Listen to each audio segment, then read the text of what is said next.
Oi, para você que não me conhece, meu nome é Eduardo Mateus. Para você que me conhece, ainda é Eduardo Mateus. Muito bem-vindo aqui ao nosso canal Casa de Liberdade. Já te peço para deixar aquele like, para compartilhar com o máximo de pessoas, assim a mensagem do Evangelho vai mais longe. Muito obrigado por vir até aqui. 1 Coríntios capítulo 13, versículo 13 também diz assim: Agora, pois, permanecem a fé, a esperança e o amor. Estes três, porém o maior destes é o amor. Talvez você já tenha ouvido muitas pregações sobre o amor, mas hoje eu quero te trazer algo sobre uma ótica um pouco diferente. Um pouco, talvez, incomum. Ou quem sabe, você que já está bem versado aí nas pregações, nas escrituras, ache tão comum. Mas eu espero que, sinceramente, Deus te abençoe através dessa palavra. 1 Coríntios capítulo 13 é um capítulo que fala sobre o amor, só sobre o amor. Fizemos até uma série. Agora, pois, permanecem a fé, a esperança e o amor. Isso é o que permanece para a gente. Nós temos fé, nós temos esperança e temos o amor ao nosso alcance, que podemos acessar. O maior destes, porém, é o amor. Eduardo, como assim o maior é o amor? Como? Para que serve o amor? Já temos alguns vídeos sobre isso. Pode maratonar até chegar até aqui. João 3 e o versículo 16, considerado por muitos e por mim também o versículo central da Bíblia que engloba tudo. Diz o seguinte: Porque Deus amou o mundo de tal maneira que deu o seu Filho unigênito para que todo que nele crê não pereça, mas tenha a vida eterna. Deus amou o mundo de tal maneira. Deus amou o mundo. Como assim? Tem umas partes da Bíblia que dizem: quem ama o mundo não ama Deus. E como é que Deus amou o mundo? Calma. Quando se refere a essa coisa de amar ao mundo, está se referindo ao pecado, está se referindo aos costumes pagãos, aos costumes gentios, aos costumes que não agradam a Deus. Quando está falando deste mundo, é isso. Agora, quando Deus amou o mundo de tal maneira, Ele está falando de mim, está falando de você. Por quê? Porque antes eu estava no mundo e o mundo estava em mim. Talvez você esteja hoje me ouvindo e não é para você essa palavra: mas eu já tenho Cristo na minha vida, eu sirvo a Ele, só estou olhando pela parceria. Compartilha para aquela pessoa que você sabe que precisa de Jesus. Já que você não fala de Jesus, eu estou falando de Jesus. Já que você não está se mexendo para nada, nós aqui do Casa de Liberdade estamos nos mexendo. Por quê? Porque Deus amou a gente de tal maneira que mandou o seu único filho para morrer no nosso lugar. O amor é o maior dom que Deus nos proporcionou, é o maior dom que temos acesso, à nossa disposição. Está mais que claro em 1 Coríntios capítulo 13 que acabamos de ler. O Senhor usou esse amor para mandar seu único filho para morrer no meu e no teu lugar. Deus é amor, mas o amor não é Deus, isso eu já cansei de falar. Já estou cansado de dizer. Porque a gente não adora o amor. A gente não adora, não foi o amor que criou todas as coisas, mas o dono do amor. Ele é amor, o amor não é ele. 1 João, capítulo 4, versículos 4 e 7. Perdão. Versículo 8 e 7. Amados, amemo-nos uns aos outros, porque o amor procede de Deus. E todo aquele que ama é nascido de Deus e conhece a Deus. Versículo 8. Aquele que não ama não conhece a Deus, pois Deus é amor. João foi quem escreveu isso. O apóstolo João. O apóstolo a quem Jesus amava, era o apóstolo amado, muito conhecido por todos como o apóstolo do amor. Ele era um homem exemplar, porém nem sempre ele foi assim. João já foi chamado de filho de trovão, lá em Marcos capítulo 3, versículo 17. Ele era intolerante e vaidoso. Em Marcos capítulo 9, versículo 38, mostra: disse-lhe João, olha só, João, o apóstolo amado, o apóstolo do amor, o cara do love, o querido: mestre, vimos um homem que em teu nome expelia demônios, o qual não nos segue, e nós lhe o proibimos, porque não seguia conosco. Veja só, ele era intolerante e vaidoso. Como assim o homem estava expulsando o demônio no nome de Jesus?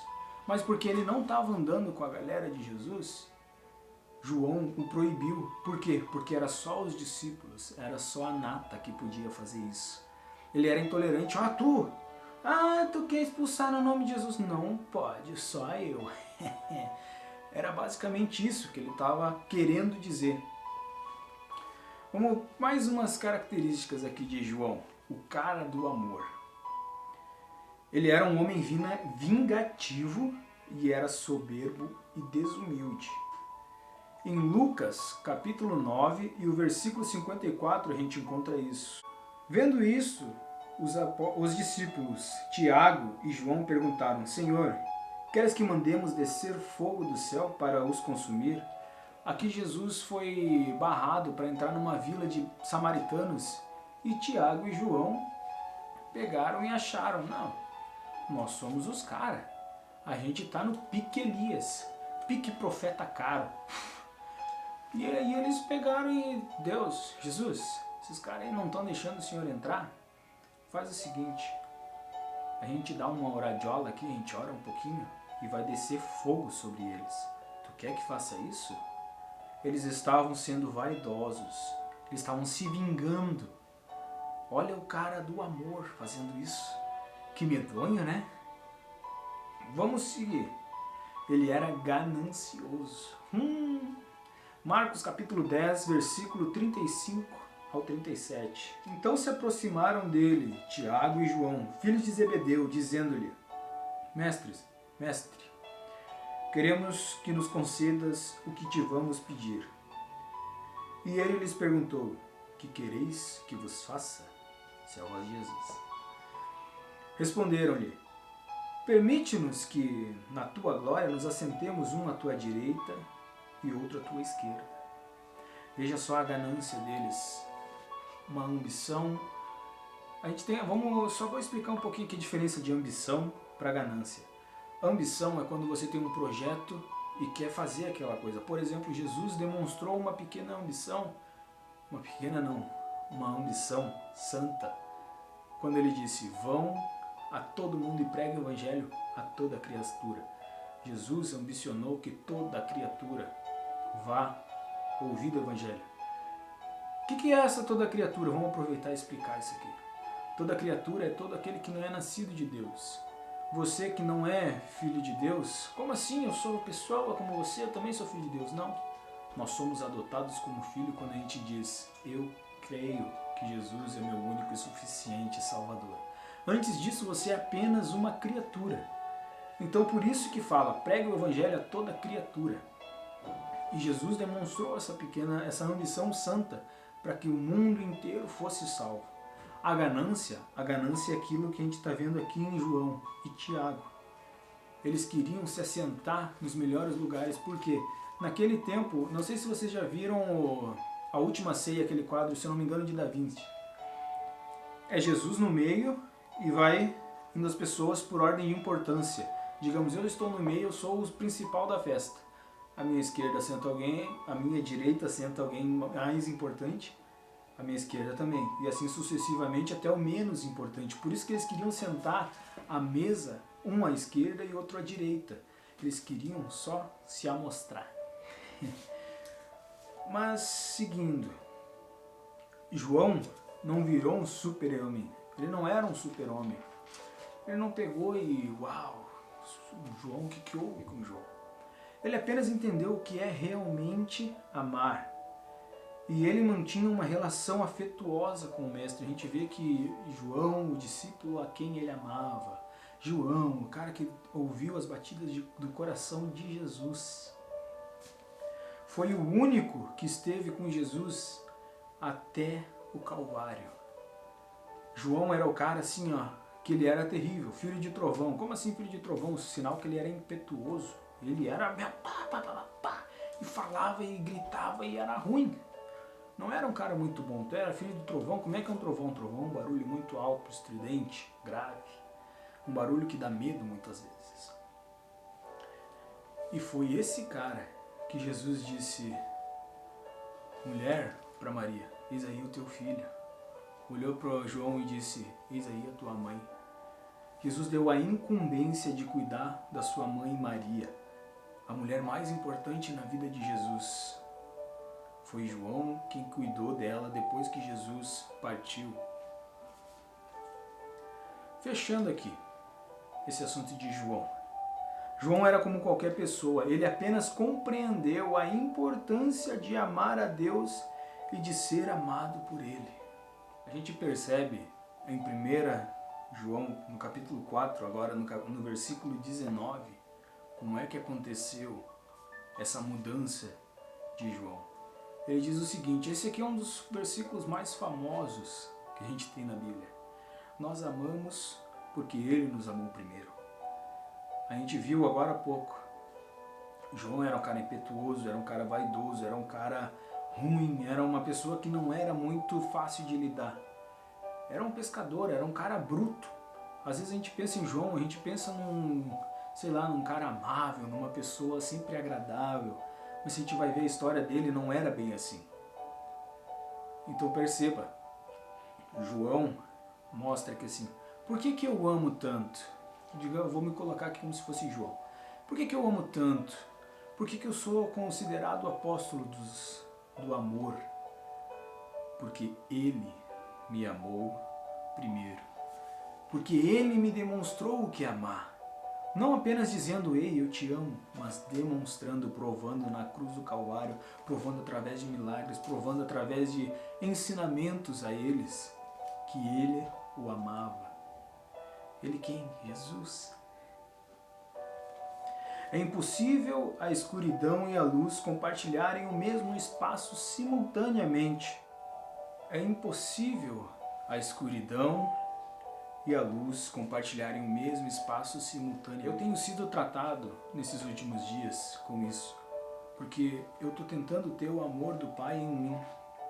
Eu estou tentando buscar o amor de Deus cada vez mais presente em mim. Mas eu encontro algumas barreiras ainda, como por exemplo o orgulho. Cara, eu sou extremamente orgulhoso, eu tenho muito orgulho. Para vocês terem uma noção, certa vez, logo que eu voltei para Jesus, para quem não sabe, eu sou crente desde os meus 8 anos, mas eu nunca fui realmente. Tive um tempo ali assim que eu buscava a Deus, que eu me converti verdadeiramente, mas depois eu me afastei dos caminhos do Senhor.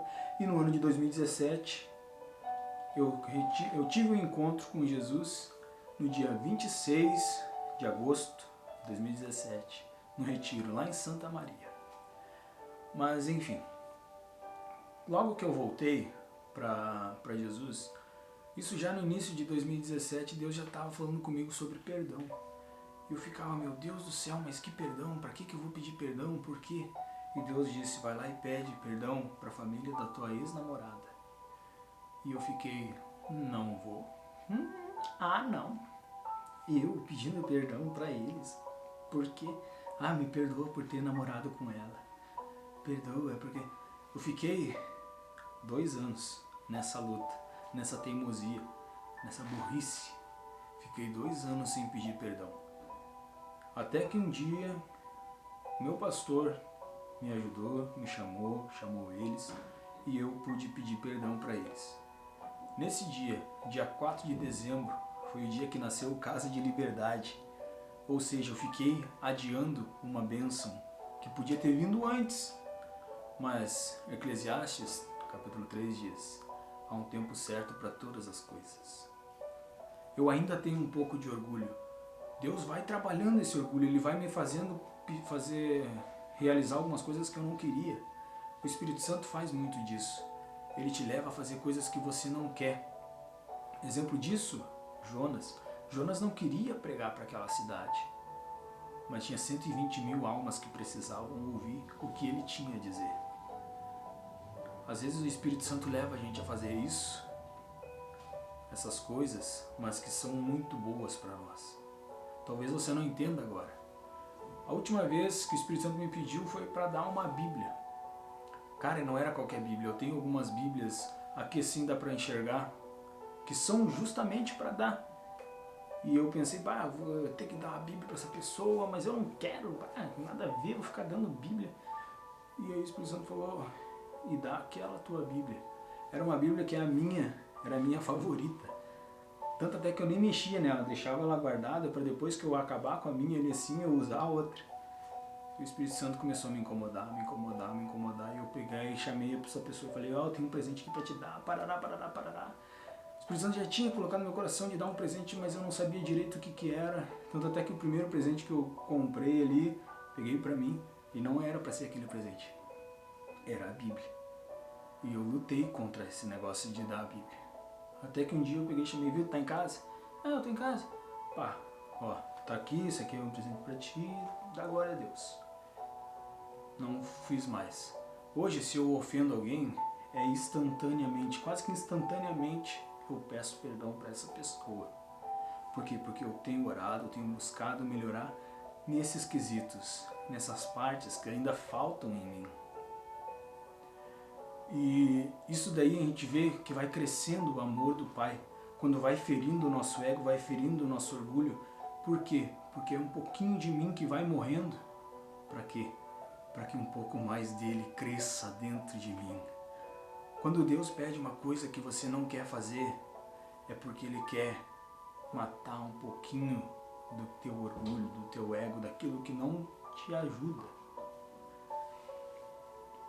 E vamos falar um pouquinho das diferenças desse amor.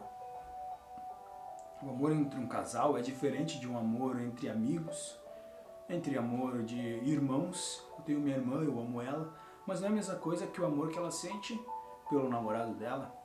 O amor que eu sinto pela minha mãe e pelo meu pai não é o mesmo amor que eles sentem entre eles. Há uma diferença que a gente sabe que é bem óbvia, mas ao mesmo tempo é a mesma coisa. É o mesmo tipo de amor. Como que a gente se convence? Como que eu posso te convencer disso? Jesus disse que não tem ninguém com maior amor do que aquele que dá a vida pelos seus amigos. Eu amo a minha mãe, você ama a sua mãe, se você a conhece, né? Na maioria dos casos, a gente ama a nossa mãe. Então, isso daí é um amor óbvio. É minha mãe, poxa vida, eu vou dar a minha vida por ela, se eu precisar. A minha irmã, poxa vida, tem gente que isso daí é o básico, né? Então por que Jesus diz que maior amor é aquele que dá a vida pelos amigos? Eu costumo dizer que amigo a gente encontra hoje um, amanhã tem outro. Provérbios também diz daí que há amigos mais chegados que irmãos. Mas amigo é uma coisa que a gente não tem muita obrigação se você for analisar. Hoje você está morando numa cidade, amanhã você vai estar em outra cidade e com o tempo vai perdendo o contato com esse teu amigo. Então quando você dá a vida por alguém que você não tem a obrigação, você prova que isso daí é o maior amor que alguém pode ter. Mas como assim? Tu não falou que era diferente e daí igual e não estou entendendo. A gente daria vida por qualquer pessoa que a gente ama muito. Por exemplo, a mãe, a irmã, namorado, esposa, enfim. Mas aquele que dá a vida pelo amigo, ou seja, aqui a gente vê que o amor ele fica a mesma coisa, o mesmo princípio. Deus amou o mundo de tal maneira para que todo aquele que nele crê não pereça, mas tenha vida eterna. Mas por quê? Para que todo aquele que nele crê não pereça. Mas todos vamos morrer, mas está falando de morte eterna, está falando do inferno, está falando daquilo que vai durar para sempre. A vida eterna é a vida eterna. Mas Eduardo, me responde uma pergunta rápida. Como um Deus amoroso pode castigar seus filhos com sofrimento eterno? A gente volta lá pro versículo. Vai pro mundo inteiro pregar o evangelho a toda criatura. Antes de você aceitar Jesus, antes de você estar em Cristo, você não é filho. Pode doer, mas vai. Aceita Jesus, porque é a melhor coisa que você pode fazer. Enquanto você não tem Jesus na sua vida, você ainda é uma criatura. Isso daí é um assunto muito complicado, que está muitos anos já para decidir como que funciona a salvação, é mediante fé, não é por obras. Mas enfim, como que Deus pode amar as pessoas dessa forma e mandar para o inferno? Jesus manda muitas oportunidades para você aceitar Ele. Inclusive agora é uma chance. Bota aí nos comentários: eu creio em Jesus, eu aceito. Mas deixa eu te falar uma coisa: crer em Deus não é o mesmo que servir. Quando você diz, eu acho que Deus tem outras coisas mais importantes para resolver. Sim, Ele tem. E é o que? A tua salvação, porque mais vale uma alma do que o mundo inteiro. Jesus te ama, Jesus te quer. Ei, olha pra mim, olha os vídeos anteriores, tem um monte de jovem, cada jovem um mais bonito que o outro, e aí tem eu. Mas cada jovem, você percebe, por que esses jovens não estão fazendo qualquer outra coisa? Por que eles estão na internet falando de Jesus, estão querendo fama? Olha aqui o número de visualização, parece ter fama pra você? A gente não tem nem 30 inscritos ainda. A gente está aqui por uma missão. I have a mission. A minha missão é falar do amor de Jesus. Por isso que estamos aqui. Porque, pensa comigo, eu já provei festa, eu já provei bebida, eu já provei droga, eu já provei muita coisa. E disparada, a melhor coisa que tenho é Jesus. Até nas brigas, até nas tribulações, a melhor coisa que tem é Jesus. Até quando Ele passa aquele momento que o dia que você for cristão, você vai provar. Aquele momento em silêncio é porque Ele te ama e ainda assim é muito melhor estar com Jesus. Eu te convido, coloca aí nos comentários se você não é cristão, que você aceita Jesus, que você quer Jesus. Eu não quero botar nos comentários, bem capaz, alguém vai ler, vai ficar ridículo. Procura uma igreja e fala com um pastor, professa Jesus. Era isso que eu tinha para falar hoje. Uma boa noite, uma boa tarde, um bom dia, não sei o horário que você está assistindo isso, mas que seja uma bênção para você. Senhor, muito obrigado pela vida de cada um que está assistindo esse vídeo. Eu te peço, Paizinho, encha o coração dele, o coração dela, da tua graça, da tua paz, que excede todo entendimento, Jesus. Espírito Santo, eu te convido a fazer morada nos nossos corações. Obrigado mais uma vez, Pai, pela vida de cada um que assistiu a esse vídeo. Essa é a minha oração e os meus pedidos. Teu nome, Jesus. Amém.